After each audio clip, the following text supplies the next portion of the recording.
Alhamdulillah, alhamdulillah haqqa hamdih. Asyhadu an la ilaha illallah wahdahu la syarika lahu syahadat 'abdih.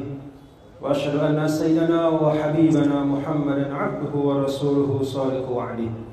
Allahumma shalli wa sallim wa barik ala sayyidina wa habibina wa syafi'ina maulana Muhammad wa ala alihi wa sahbihi wa man tabi'a hudah ila yaumil qiyamah. Amma ba'd. Yang saya muliakan dan saya hormati para guru kami, para orang tua kami, para tokoh ormas Islam, tokoh pemuda, tokoh dakwah, para pimpinan takmir dari Masjid Agung Tasikmalaya. Bil khusus yang saya muliakan kedua beliau yang tadi telah memberikan sambutan, Ketua Majelis Ulama Indonesia dan juga Bapak Kiai Nono yang kedua-duanya itu suaranya menggelegar. Tasikmalaya, bapak-bapak dan ibu-ibu, saya ajak seluruh yang hadir, keluarga besar dan warga Tasikmalaya, mari kita perbanyak syukur kepada Allah Subhanahu wa taala. Alhamdulillah. Karena Tasikmalaya ini banyak sekali keistimewaannya, banyak hal-hal yang mulia, banyak ulama-ulamanya, banyak pondok-pondok pesantrennya, dan jauh sekian puluh tahun yang lalu ada perjuangan yang nyata di dalam menggagas dan juga sekaligus mempertahankan kemerdekaan negara yang kita cintai. Maka Tasikmalaya ini adalah tanah perjuangan. Alhamdulillah. Saya Muhammad Zainul Majdi, nama saya, sering disebut Tuan Guru Baja. Sekarang saya masih memegang amanah sebagai Gubernur Nusa Tenggara Barat. Dan insya Allah hari ini juga akan bertemu dengan pimpinan Kota Tasikmalaya untuk sharing program. Sharing itu artinya saling berbagi hal-hal yang baik. Dan itulah bagian dari komitmen kita sebagai umat Nabi besar Muhammad sallallahu alaihi wasallam, yaitu saling mengisi dalam kebaikan.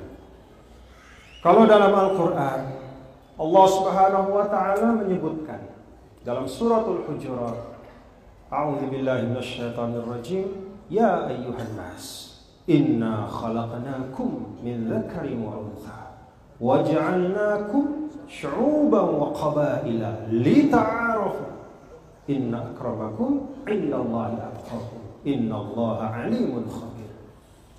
Ayat ini bapak-bapak dan ibu, Allah Subhanahu wa taala sebutkan ta'aruf itu tidak dalam konteks pribadi saja. Bukan orang per orang. Seorang pribadi berta'aruf dengan saudaranya yang satu yang lain, berkenalan, lalu bertukar cerita, bertukar kabar, lalu saling mengisi. Ternyata tidak itu saja. Ayat ini jelas menyebutkan wa ja'alnakum syu'uban wa qabaila lita'arafu. Maka kata para ulama, ta'aruf di dalam ayat ini tidak hanya ala mustawal fardi, wa innama ala mustawal umam. Jadi ta'arufnya itu tidak orang per orang saja, tetapi ta'arufnya adalah antar umat, antar masyarakat, antar kota, antar desa, antar ormas, antar organisasi, antar kelompok.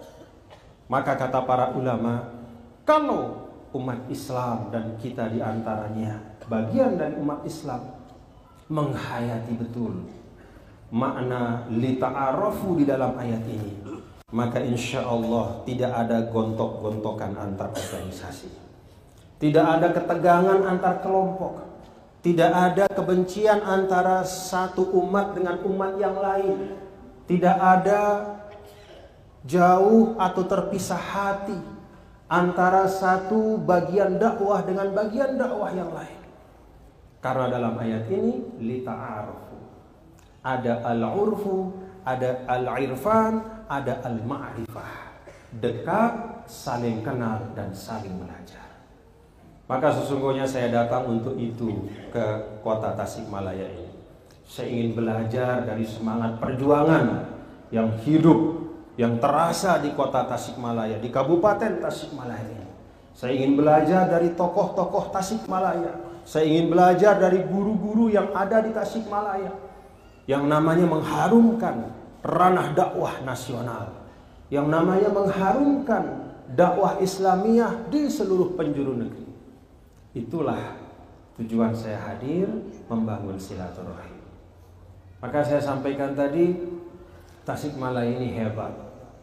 Dan terakhir, yang betul-betul pengalaman saya yang pertama kali seumur-umur saya berdakwah adalah adanya door prize.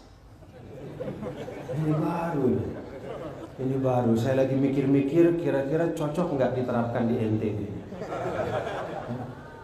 Cocok nggak kira-kira diterapkan ada door prize? Sekarang, tadi saya tanya sama Bapak Guru kita, Al-Mukarram pimpinan MUI, ini door prize memang ada biasa. Kata beliau, seneng katanya di sini. Alhamdulillah. Cuman jangan jadikan niat utama ya Bapak-bapak ya. Nah, kalau kata Imam Ghazali, kepintaran orang mukmin itu memperbanyak niat. Jadi satu amal tapi niatnya bikin 3, 5, 6, 7, 10 dan sebanyak-banyaknya kebaikan. Niat yang pertama tentu yang paling utama kita pasang mencari ridho Allah.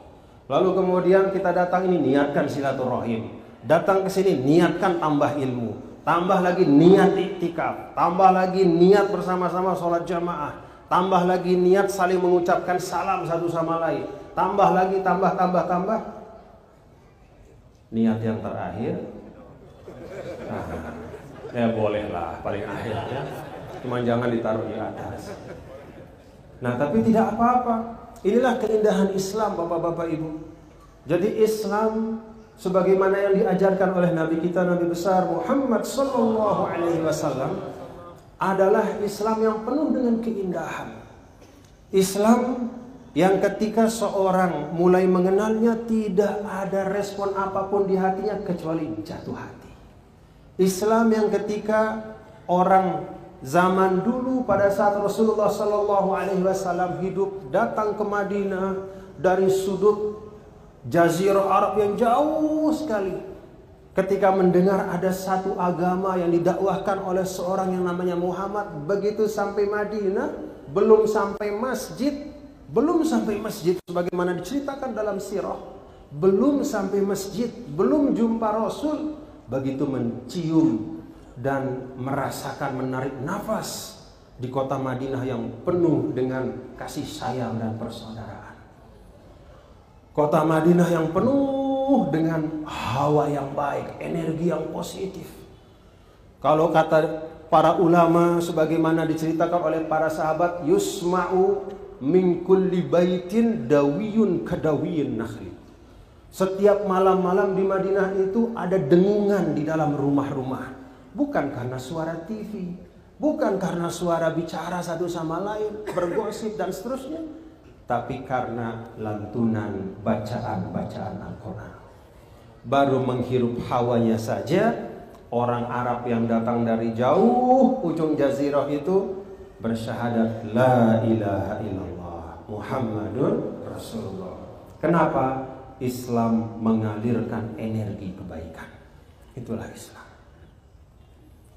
Maka Bapak Ibu hadirin dan hadirat sekalian, kalau di dalam suratul Fatihah Allah Subhanahu wa taala meminta kita berdoa, ihdinas siratal mustaqim. Para ulama menerangkan kenapa Allah menggunakan kata as-sirat untuk menunjuk kepada arti jalan. Bahasa Arab itu jalan banyak.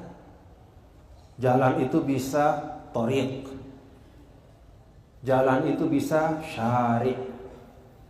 Kalau jalannya agak kecil dikit itu zuqa', gang. Apa bahasa Tasikmalaya ini? Gang. Ada lebih kecil lagi ad-darb, itu gang yang lebih kecil lagi. Jalan setapak. Allah memilih menggunakan kata as-sirat yang artinya at-tariqul muttasi, jalan yang lapang, selapang-lapangnya, sehingga sebanyak apapun orang yang melewati jalan itu, dia tidak akan bersinggungan satu sama lain. Itulah kelapangan Islam. Maka kalau Allah lapangkan Islam, jangan kita sempitkan. Kalau Rasulullah SAW membuka selebar-lebarnya pintu Islam, jangan kita tutup sebagian pintu itu. Kalau Rasulullah SAW membuka pintu dakwah dengan menghadirkan keindahan-keindahan Islam, jangan kita tutup pintu itu dengan menghadirkan keburukan-keburukan pengamalan kita sebagai umat Islam. Maka itulah sebabnya dalam Al-Quran Allah Subhanahu wa ta'ala ingatkan saya, ingatkan ibu-ibu, bapak-bapak dan kita semua, wa kadzalika ja'alnakum ummatan wasata. Inilah tema dari silaturahim kita pada hari ini, yaitu wasatiyatul Islam. Diambil dari ayat ini, ummatan wasata. Bapak Ibu hadirin dan hadirat sekalian yang berbahagia, yuk kita ngaji sedikit ayat ini, sedikit saja. Yang sisa-sisanya, maaf bukan sisanya, kelanjutannya, makna yang lebih dalamnya, uraian, untaian, hikmah yang luar biasa, baca sendiri di rumah nanti. Tapi sedikit saja kita ngaji ini dikit sekarang. Wa kadzalika ja'alnakum ummatan wasata. Demikianlah kami, ini dinisbahkan langsung kepada Allah, kami jadikan kalian, yaitu umat Nabi besar Muhammad sallallahu alaihi wasallam, ummatan wasata, umat yang pertengahan. Wasata itu ditafsirkan oleh para ulama dengan dua makna dasar. Apa arti wasatan? Khiyaron udulah, yaitu umat yang khiyaron, umatnya yang terbaik. Udulan, umatnya itu adil. Jadi ada kebaikan dan keadilan di situ. Dan inilah inti dari yang dibawa oleh Nabi kita, Nabi besar Muhammad sallallahu alaihi wasallam. Semua tuntunan Islam itu selalu mengandung dua nilai ini. Ada kebaikannya dan ada keadilannya. Maka tidak ada perintah agama itu yang menzolimi manusia. Tidak ada perintah agama itu yang manfaatnya hanya akhirat saja tanpa ada guna dunianya. Tapi selalu ada kebaikan dan keadilan, keseimbangan. Kalau bahasa Indonesia dari kata wasaton itu sering kita menyebut apa tuh yang di bahasa Indonesia kan? Kalau yang pegang peluit itu wasit. Itulah umat Islam. Jadi sederhananya umat Islam itu harus jadi wasit kata Allah. Kalau misalnya diibaratkan di dunia ini ada kesebelasan dan banyak katakanlah pertandingan, umat Islam itu menjadi wasitnya. Kapan seorang bisa jadi wasit Bapak Ibu? Pertama, kalau dia dipercaya. Sama yang bertanding itu dia dipercaya. Umat Islam harus menjadi umat yang dipercaya oleh umat-umat yang lain.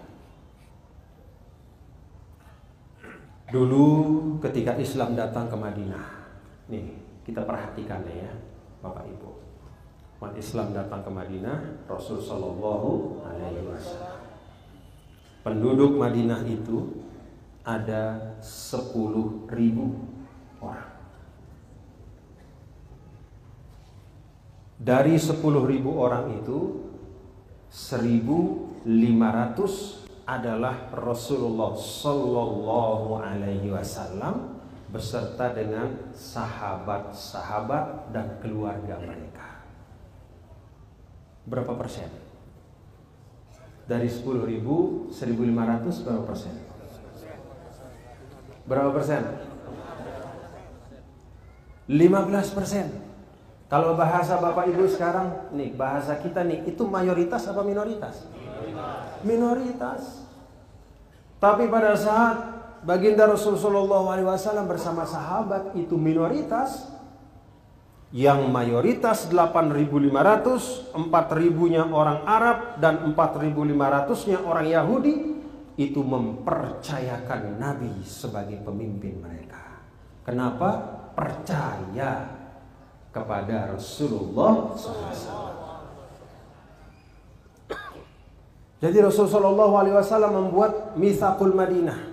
Dia buatlah perjanjian bahwa kalau ada apa segala macam perselisihan kembalinya kepada Rasul.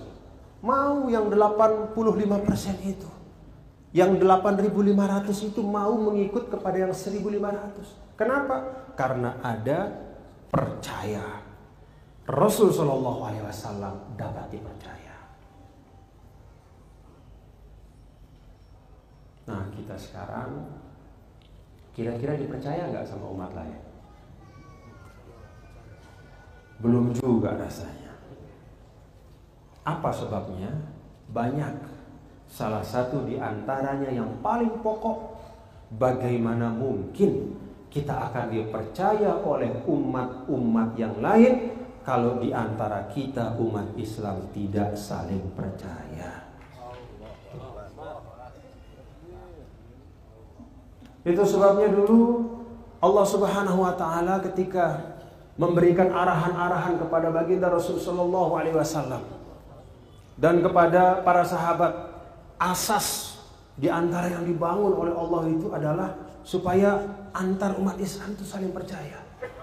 Maka wal mu'minuna wal mu'minat ba'duhum di situ. Jadi kalau Anda ingin dipercaya oleh umat-umat yang lain, Anda sebagai umat, nih kita nih Bapak Ibu, sebagai umat Islam yang jumlahnya banyak, kita harus saling percaya dulu. Antara organisasi Islam harus saling percaya. Antara kelompok-kelompok dakwah harus saling percaya. Antara tokoh-tokoh umat harus saling percaya. Antara kita semua, bangunlah kepercayaan itu. Dengan memperbanyak perjumpaan, menghadirkan silaturahim, tumbuh saling percaya. Ibu-ibu majelis taklim, banyak kan majelis taklim ibu-ibu di Tasik? Banyak nggak? Alhamdulillah.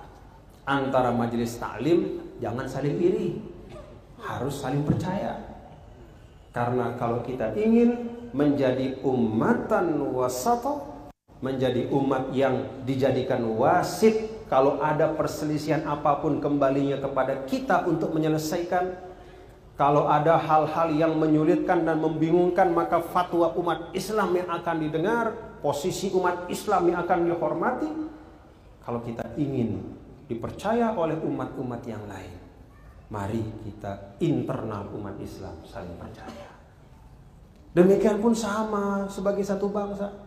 Kalau kita ingin bangsa Indonesia ini menjadi qaidul umam, menjadi bangsa yang punya marwah, menjadi bangsa yang dihormati, menjadi bangsa yang dimuliakan, maka antar kita sebagai anak-anak bangsa harus saling percaya. Karena sederhana Bapak Ibu, kaidah yang disampaikan oleh para ulama itu faqidus syai' la yu'tihi. Bagaimana mungkin Anda akan meminta orang percaya kepada Anda kalau Anda sendiri tidak saling percaya? Yang tidak punya tidak bisa memberi. Pingin bersedekah pakai duit tapi nggak punya duit, bisa nggak? Nggak bisa. Pingin bersedekah ilmu dengan mengajar tapi nggak punya ilmu, nggak bisa. Faqidus syai' la yu'tihi. Yang tak punya tak mampu akan berbagi. Yang tak punya tidak mungkin akan memberi. Oleh karena itu yang pertama, mari kita bangun kepercayaan kita satu sama lain. Saya percaya sama Anda, Anda percaya sama saya? Alhamdulillah. Nih yang ormas ini kepada ormas yang satu, percaya nggak? Saling percaya kita semua Bapak Ibu ya. Kita percaya dalam kebaikan. Kenapa? Sebabnya sederhana. Kalau kata para ulama, al-muslim itu, al-muslimun, orang-orang muslim itu udulun. Jadi dia asalnya itu adalah adil semuanya, jujur semuanya, sampai ketahuan dia bohong. Itu kaidah, jangan dibalik. Orang itu jujur sampai ketahuan dia bohong. Jangan kita keluar dari rumah, semua yang kita lihat ini pembohong. Sampai diketahuan jujur. Nggak begitu. Rasul Shallallahu Alaihi Wasallam tuh membangun dengan semangat seperti itu. Jadi semangat menghargai orang lain. Bahwa selama tidak ada sesuatu yang buruk, maka semua itu orang baik.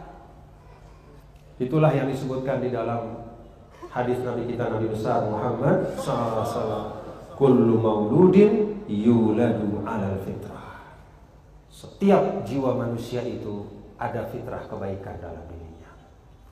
Maka mari kita bangun saling percaya. Dan yang kedua, mari kita gunakan pandangan optimistik. Maka boleh saja Bapak Ibu, kita ini sekarang istilahnya di dalam suasana kebangsaan atau suasana keumatan, banyak masalah-masalah yang menimpa kita. Ada banyak agenda-agenda keumatan, mungkin ada 1-2 perasaan kekurang nyamanan. Tapi ingat, di balik banyak hal-hal yang masih menjadi PR itu, sesungguhnya nikmat Allah jauh lebih banyak. Alhamdulillah. Di mana di luar Indonesia bapak-bapak ibu bisa berjamaah zuhur rame-rame kita bikin pengajian kayak begini? Di mana coba sebutin negaranya di mana? Saudi. Bisa Saudi begini? Nggak bisa, ditangkepin bapak ibu. Nggak bisa pengurus masjid mengundang sembarangan orang ulama dari mana lalu disuruh bicara di depan jamaah tanpa ada izin tertulis. Tanpa ada lisensi dari pemerintah. Gak bisa. Di Mesir itu yang namanya khotib, dia naik khutbah harus ada SIM-nya. SIM, surat izin berceramah. Atau SIM, surat izin menaiki mimbar. Kalau gak ada diturunin. Panitianya bakal berurusan sama polisi. Saya sering sampaikan dan saya alami. Di banyak negara-negara Timur Tengah, kalau bapak-bapak ibu musafir, lalu di tengah jalan kemudian mau mampir sholat, sedangkan waktu sholat itu sudah lewat 1 jam misalnya dari waktunya, 90% masjid itu dikunci. Nggak gampang-gampang. Apalagi mau takliman, mau pengajian, mau tablik akbar, tablik asghar saja susah. Akbar itu besar, asghar itu kecil. Ibu-ibu majelis taklim begini emang ada di selain di Indonesia? Enggak ada. Itu nikmat kita berislam di Indonesia. Kalau mau dicari-cari namanya ada ini ada itu pasti ada. Tapi mari kalaupun itu ada kesulitan, ketidaknyamanan, jangan jadikan itu sebagai beban, tapi anggap itulah tantangan dakwah kita. Perbanyak syukur, alhamdulillah. Saya tinggal di Mesir 7 tahun, saya tahu persis bagaimana kita berislam. Memang di Mesir itu termasuk sangat bebas dibanding yang lain dalam berislam. Tapi itu pun naik mimbar harus ada surat izin berkhutbah atau menaiki mimbar. Gak bisa, apalagi mau di tengah tanah lapang. Oh, itu bisa ditangkap sama tank itu. Mau bikin di tanah lapang misalnya ada tablik abad nggak? Di mana sebutkan? Maka alhamdulillah di Indonesia ini dengan segala hal-hal yang terjadi kita wajib mensyukuri karena ruang kita untuk berislam itu terbuka dengan lebar. Alhamdulillah. Bahkan Bapak Ibu Saudara sekalian, kalau kita mau jujur nih, Indonesia ini adalah negara yang jumlah rumah ibadahnya termasuk terbanyak di dunia. Kita nggak kekurangan masjid. Lombok saja itu disebut pulau 1000 masjid. Padahal NTB itu bukan 1000, lebih 5000 masjidnya. Tambah musola belasan ribu, mungkin sampai 20.000. Di Tasikmalaya, kabupaten plus kota, masjidnya banyak nggak? Kurang masjid nggak? Kurang jemaah nggak? Pinter sekali, nggak usah jelasin lagi.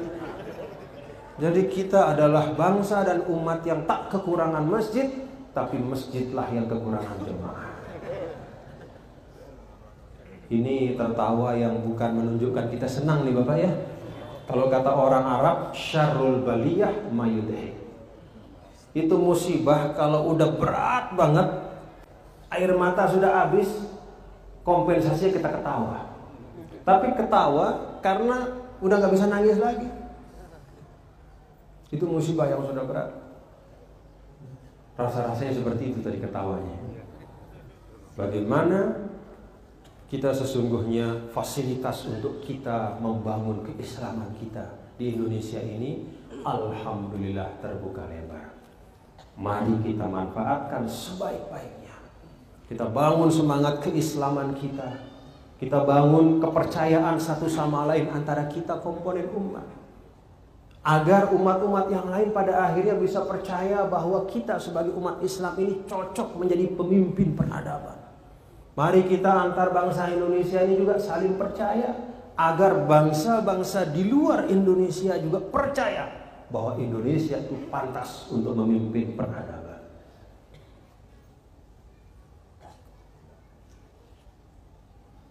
Wasit jadi wasit karena dia ada thiqah, dipercaya. Yang kedua, dia tahu aturan main, menguasai. Kira-kira kalau saya tanya, kita sebagai umat ini ngerti nggak aturan mainnya sekarang? Ngerti nggak kita bagaimana ekonomi di Indonesia ini bergerak? Ngerti nggak kita? Uang-uang yang kita masukkan ke bank itu ngerti nggak kita kemana dia mengalir?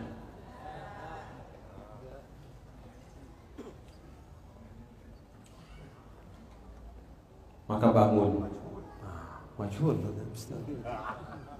Jadi kita kebanyakan nggak ngerti nih. Gimana mau jadi wasit? Kan wasit itu pegang peluit. Dia tahu kapan pelanggaran, prit. Kenapa prit? Ya karena Anda ngelanggar. Dia tahu aturan. Dia dipercaya karena pengetahuannya paling lengkap. Maka kalau ingin menjadi ummatan wasatah, kuasai semua aturan-aturan main yang ada. Sunnatullah di dunia ini kuasai. Jadi ekonominya kuasai, ilmu-ilmunya tentang bagaimana membangun ekonomi yang baik. Kemudian juga kemajuan ilmu teknologi kuasai. Ada di situ di Swedia nama lembaga yang memberikan penghargaan bagi ahli-ahli ilmu pengetahuan dunia yang beragama Islam hanya sedikit, 1 atau 2 orang dari ratusan bahkan ribuan orang mungkin yang dapat hadiah Nobel. Ada kemudian Arab Saudi membuat inisiatif untuk mengeluarkan ada namanya Jaizah Malik Faisal lil Ulum, hadiah Raja Faisal untuk ilmu pengetahuan. Maka diberikanlah ilmuwan-ilmuwan. Siapa yang ternyata dapat? Sama juga. Walaupun hadiahnya keluar dari Arab Saudi, sama saja mayoritas yang mendapatkannya adalah saudara-saudara kita yang non-muslim. Jangan kita salahkan mereka. Mereka mengerti aturan main. Kita nih, Bapak Ibu, kita tinggalkan aturan main. Itu sebabnya Bapak-bapak dan ibu-ibu, mari kefahaman dan kemengertian ini kita bangun. Anak-anak dari ibu-ibu, bapak-bapak dan anak-anak kita semua, mari kita tanamkan. Kita tanamkan pada diri mereka kecintaan pada ilmu, supaya mereka tahu bagaimana mengolah dunia mereka ke depan. Kalau di dalam ayat, walau anna ahlal qura amanu wattaqau, kalau saja penduduk suatu negeri itu beriman dan bertakwa. Ketika menafsirkan kata bertakwa itu, kita ingat apa yang ulama sampaikan, yang namanya takwa itu menunaikan perintah-perintah Allah. Sayang ketika kita mengamalkan apa yang disebut dengan perintah Allah, kita batasi hanya pada ibadah-ibadah Allah. Maka takwa bagi kita hanya sholat 5 waktu yang tegak. Takwa bagi kita hanya zakat yang ditunaikan dengan baik. Takwa bagi kita naik haji kalau mampu. Kita lupa bahwa takwa itu adalah semua perintah-perintah Allah. Dan di antara perintah Allah adalah yaqra bismi rabbikal ladzi khalaq. Di antara perintah Allah Subhanahu wa taala, qul siru fil ardi. Di antara perintah Allah, wa qul i'malu fasirallah. Maka konsep takwa itu bukan hanya sholat, puasa, ibadah mahdhah, tapi takwa itu di dalamnya ada ilmu pengetahuan, ekonomi yang kuat, sosial budaya yang hebat, dan peradaban yang maju. Mau menjadi wasit peradaban, kuasai jalan-jalan dan ilmu-ilmunya. Nah, itulah yang menjadi tugas kita semua, Bapak Ibu. Sambil kita memperbanyak syukur. Tasikmalaya ini Masya Allah, ini jarang-jarang zuhur penuh masjid ya. Karena zuhur itu waktu yang agak berat buat penuh masjid. Tapi di Tasikmalaya penuh masjid, penuh masjidnya. Alhamdulillah. Ini gara-gara door prize ya, jangan. Hah? Enggak? Ya alhamdulillah. Pokoknya kita senang saja sama kebaikan Bapak Ibu ya. Jadi saya ingin sampaikan, yuk bangun saling percaya di antara kita, Bapak Ibu ya. Bangun saling percaya satu sama lain antara komponen umat. Kita perbanyak silaturahim, perbanyak perjumpaan. Lalu yang berikutnya, mari kita tumbuhkan optimisme. Udah berhenti kita bilang ini zaman edan. Enggak ada zaman edan. Siapa yang edan? Siapa yang edan? Masa zaman edan? Zaman itu kan seperti wadah. Isi dari zaman itu adalah al-ahdath, peristiwa-peristiwa, kejadian-kejadian. Siapa yang melakukan peristiwa dan kejadian? Manusia. Maka bagus tidak wadah itu bergantung dari apa yang diisi oleh manusia. Tidak ada nama zaman edan. Zaman itu sesuatu yang mulia, modal untuk berjuang. Yang baik dan yang buruk hanyalah yang mengisi zaman itu. Mari kita menjadi orang yang baik di dalam mengisi zaman. La tasubud dahra fa innallaha wadah. Jangan kalian mengumpat waktu, karena Allah lah yang menciptakan waktu. Jadi kita hentikan semua kalimat-kalimat yang pesimis, kita buang. Apalagi ada hoax-hoax, buang saja. Pokoknya kalau ada berita-berita yang isinya itu adalah memecah belah umat, buang. Itu hanya memperpanjang jarak kita untuk menjadi pemimpin peradaban. Itu hanya menyulitkan ikhtiar kita sebagai umat untuk menjadi ummatan wasatah. Semua yang membuat kita pesimis, buang. Mari kita hidupkan optimisme. Kita tukar menukar kabar yang baik. Seperti seorang Arab yang datang jauh dari semenanjung entah di ujung mana, belum sampai masjid, menghirup udara Madinah saja dia langsung bersyahadat. Nggak ada hoax soalnya di situ. Yang ada zikir, yang ada nasihat, yang ada ilmu pengetahuan, yang ada adalah silaturahim, yang ada adalah sama-sama saling mencintai satu sama lain. Jadi kalau di dalam Al-Quran Bapak Ibu ya, ketika Allah Subhanahu wa ta'ala menggunakan kata al-fahishah, al-fahishah itu adalah ungkapan yang, salah satu ungkapan yang paling buruk dalam Al-Quran. Fahishah itu digunakan untuk kata berzina. Karena saking buruknya yang nama fahishah itu, wala taqrabu, ngelakukannya, jangankan melakukannya, deketinnya saja jangan. Apa perbuatan lain selain berzina itu yang Allah sebutkan sebagai fahishah? Innal ladzina yuhibbuna an tashi'al fahishatu fil ladzina amanu lahum azabun alimun fid dunya wal akhirah. Wallahu ya'lamu wa antum la ta'lamun. Ternyata yang kedua yang digelari fahishah oleh Allah selain berzina adalah hoax atau berita bohong. Kalau untuk berzina kita dilarang, jangankan melakukannya, dekat saja jangan. Hal yang sama juga berlaku untuk berita-berita bohong. Jangankan kita membuatnya ya, untuk mengkonsumsi, apalagi termasuk sharing, jangan. Karena itu hanya membuat udara persaudaraan kita menjadi menipis, berganti dengan udara kebencian. Na'udzubillah min dzalik.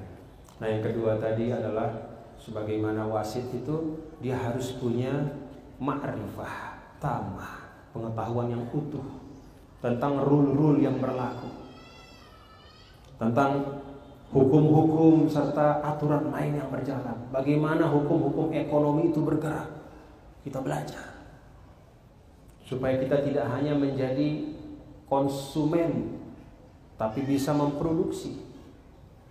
Maka ini hal yang ketiga yang saya dapat sampaikan di sini sebagai satu pelajaran yang saya dapatkan di Tasikmalaya. Yang pertama, ini tanah perjuangan. Yang kedua, pengajiannya ada door prize. Yang ketiga, Tasikmalaya ini adalah satu dari sedikit tempat yang tersisa di Indonesia di mana ada gabungan antara semangat keislaman yang kuat, yang terwujud dari masjidnya yang hebat, dari pondok-pondok pesantrennya yang megah-megah, kiai-kiainya yang mumpuni, dan bersamaan dengan itu juga ada entrepreneurship yang kuat di Tasikmalaya ini. Antara penghayatan keislaman dengan kecintaan pada wirausaha, bisnismen. Maka saya lihat banyak sekali. Ini tidak di semua tempat ada di Indonesia. Bahkan di beberapa tempat kota-kota di mana umat Islam menjadi motor ekonomi itu sudah bergeser. Lagi kamu saya lagi. Udah diperingatkan, sebentar lagi door prize ya. Tenang. Nah, saya ingin sampaikan, jaga Bapak Ibu, jadilah contoh. Kalau orang ingin belajar Islam yang baik, dia datang ke Tasikmalaya. Kenapa? Bukan hanya masjidnya, pesantrennya, ulamanya, tapi juga industri, usaha manufaktur, dan usaha-usaha ekonomi yang dijalankan oleh umat Islam. Alhamdulillah. Kalau orang Tasik menganggap udah biasa, tapi kalau keliling Indonesia tidak banyak seperti ini. Maka jaga semangat itu Bapak Ibu ya. Ingat apa kata Rasul? Tis'u aksyari abwabi rizqi fit tijarah. 9 dari 10 pintu rezeki itu dari perdagangan. Sayangnya 9 pintu kita tinggalkan, kita berdesak-desakan di satu pintu. Sekarang saatnya seperti di Tasikmalaya, mari kita menyebar ke 9 pintu yang selama ini kita tinggalkan, majukan Islam melalui ekonomi umat. Inilah yang dapat saya sampaikan. Terima kasih, dan saya undang datang ke NTB ya. Angkat tangan yang mau. Pakai ongkos sendiri ya. Angkat tangan pakai ongkos sendiri. Oh, masih banyak juga. Hah? Nah, saya pengen tambahin kalau gitu. Saya pengen tambahin. Malu juga saya tadi lihat kok benar-benar ini door prize-nya. Saya pikir cuma main-main, tapi saya lihat ada tulisannya tadi benar. Ada kayak ijazahnya tuh dari PT ini. Benar-benar, oh jadi benar nih. Kalau gitu saya nggak mau ketinggalan. Ya. Saya mau door prize ke NTB. Tapi siapin buat jangan kebanyakan. Buat emang masih suka naik bis ya? Ini sebenarnya mau diajak naik pesawat tapi mau naik bis. Tapi memang bis itu Masya Allah banyak kenangannya ya. Jadi nanti Ustaz Rafiq ya 2 bis dulu deh ya. 2 bis dulu. 2 bis. Oh, 2 bis nanti. Yang mengelola MUI. Yang mengelola MUI. Cuman pesannya satu saja. Jangan 2 bis itu isinya pengurus MUI semua. Ya, itu tidak banyak nilainya, tapi itulah semangat kita bersilaturahim. Jadi inilah keindahan Islam ya, keindahan Islam. Pokoknya gini rumusnya Bapak Ibu. Kalau kita berislam merasa resah, gelisah, pikiran susah, rasanya sempit, rasanya hati itu nggak tenang, berarti ada cara berislam kita yang belum tepat. Pelajari bagaimana berislam yang baik. Karena Islam itu pasti sesuai namanya, dari kata Islam itu dari kata as-salamah wassilmu wassalam. Aman, damai dan selamat. Pasti dan wajib ketika kita berislam harusnya kita tenang, nyaman. Kemana-mana kita bisa tersenyum. Senang susah ya kita senang. Karena umat Islam itu kalau nggak dapat pahala syukur ya pahala sabar. Nah jadi mari tumbuhkan semangat selalu bersyukur, bersuka cita dalam kebaikan. Nanti door prize-nya diurus oleh MUI. Ya, jadi seperti itu niat saya nanti kalau jadi yang 2 bis itu bisa datang. Nanti kita ketemu lagi di Lombok ya. Kita ketemu lagi di NTB. Mudah-mudahan dalam keadaan sehat walafiat. Mungkin bapak 1, ibu 1 kali ya. Suami istri. Ya, nanti diatur lah sama bapak ketua. Jadi yang dapat saya sampaikan, kokohkan persaudaraan, bangun saling percaya, tumbuhkan optimisme, dan kuasai aturan main kehidupan dunia ini. Ekonominya, sosialnya, budayanya, ilmunya, teknologinya, supaya kita sebagai umat Islam menjadi ummatan wasat.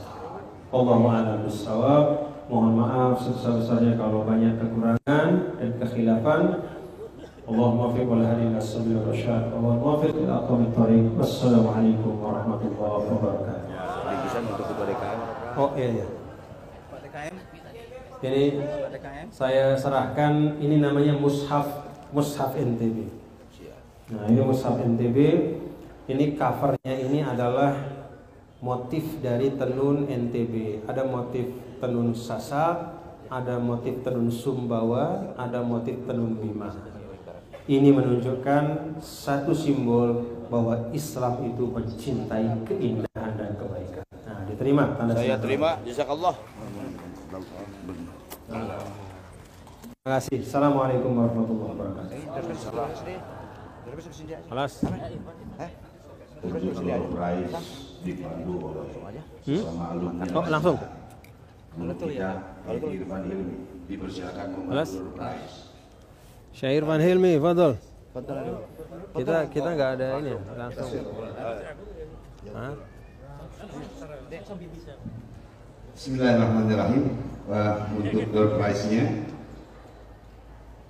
di 4 digit terakhir setelah TGB, kita akan mengundi satu persatu untuk 2 door prize umroh. Di sini ada 4 gelas. Oh. Kang Haji ini mohon dibantu. Pegang. Bukan sulap, bukan sihir. Mi bantu Mi. 2 Mi. Jadi misalnya yang pertama akan saya buka digit yang pertama begitu. Untuk satu yang pertama dulu ya. Digit misalnya digit terakhir, misalnya 1, 2, 3, 4. Maka misalnya saya akan menunjukkan ini digit yang terakhir. Berarti Anda melihat nomor terakhir. Kemudian yang kedua, ini digit yang ketiga, berarti digit ketiga. Kemudian ini digit yang kedua, kemudian ini digit yang pertama. Silakan. Oke, bisa ya? Oke, paham. Sekarang ini yang pertama untuk umroh dari Al-Amin. Tafadhal. Wahid. Bismillahirrahmanirrahim. Digit 4, nomor 4, digit yang paling terakhir. Bismillahirrahmanirrahim. Oh, saya itu nggak punya. Saya nggak punya. Dua. Oke. Digit yang terakhir 2. Aduh. Dimasukin lagi. Set. Kalau Oh. Kan ngerti. 2. Masukin lagi. Yang sudah simpan. Sekarang di digit yang kedua. Yang ketiga. Yang ketiga. Oke, digit ketiga. 2 ya. Maunya berapa? 8. 8. 28 berarti 82 oke ya 82. Digit yang kedua sekarang.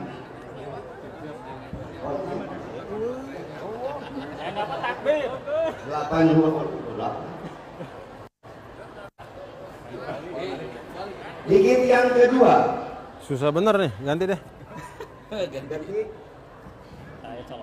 Ini nggak ada isinya. Nah, nih. 5. 5. Oke. Berarti 582. Satu lagi. Digit yang pertama.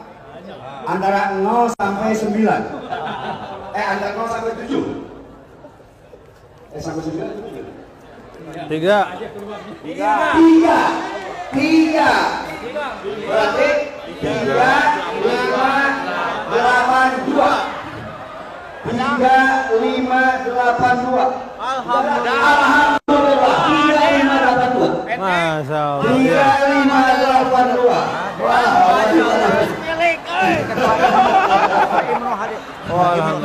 Ketua Ibnu Kota.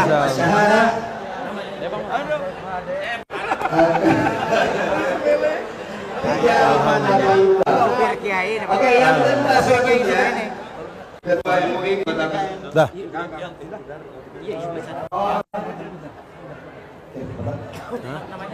Saya ingin silaturahmi, tapi udah nggak keburu kali ya, nggak keburu kita silaturahmi jemaah. Nggak keburu. Abi ngebagiin kumpulan lumayan aja.